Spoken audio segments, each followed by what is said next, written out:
Hi, good morning. Grace kitchen tips and ഫാമിലിയിലേക്ക് സ്വാഗതം. ഇന്ന് നമുക്കൊരു ചമ്മന്തി ആയാലോ.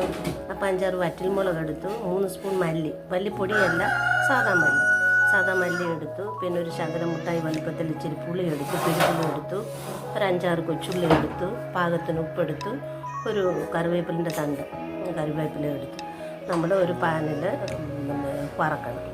എണ്ണ ഒഴിച്ച് വേണമെങ്കിൽ നമുക്ക് ഒന്ന് ഫ്രൈ ചെയ്യാം, അല്ലെങ്കിൽ നമുക്ക് എണ്ണ ഒഴിക്കാതെ വേണമെങ്കിലും എടുക്കാം. എന്നിട്ട് നമ്മൾ അതിൻ്റെ ചൂട് കുറച്ച് പോയി കഴിയുമ്പോൾ അതൊന്ന് പൊടിച്ചെടുത്താൽ ഇതേ പരുവത്തിന് ചമ്മന്തി. പിന്നെ ഇപ്പോൾ എരിവൊക്കെ ഉണ്ട്. എരിവ് വേണ്ടെങ്കിൽ നമ്മൾ 1 സ്പൂൺ വെളിച്ചെണ്ണയും കൂടി ഒഴിച്ച് ഒന്ന് ഇളക്കി മിക്സാക്കി എടുത്താൽ ഇങ്ങനെ ഈ പരുവത്തിലുള്ള ചമ്മന്തി കിട്ടും. ഈ ചൂട് ചോറിൻ്റെ കൂടെ കഴിക്കാൻ ഇളക്കി ഉണ്ണാൻ നല്ല ടേസ്റ്റ്. ചപ്പാത്തിയുടെ കഴിക്കാം, നമുക്ക് എന്തിൻ്റെ കൂടെയും കഴിക്കാം. അപ്പം ഇത്രയേ ഉള്ളൂ ഇന്നത്തെ വീഡിയോ. Thank you.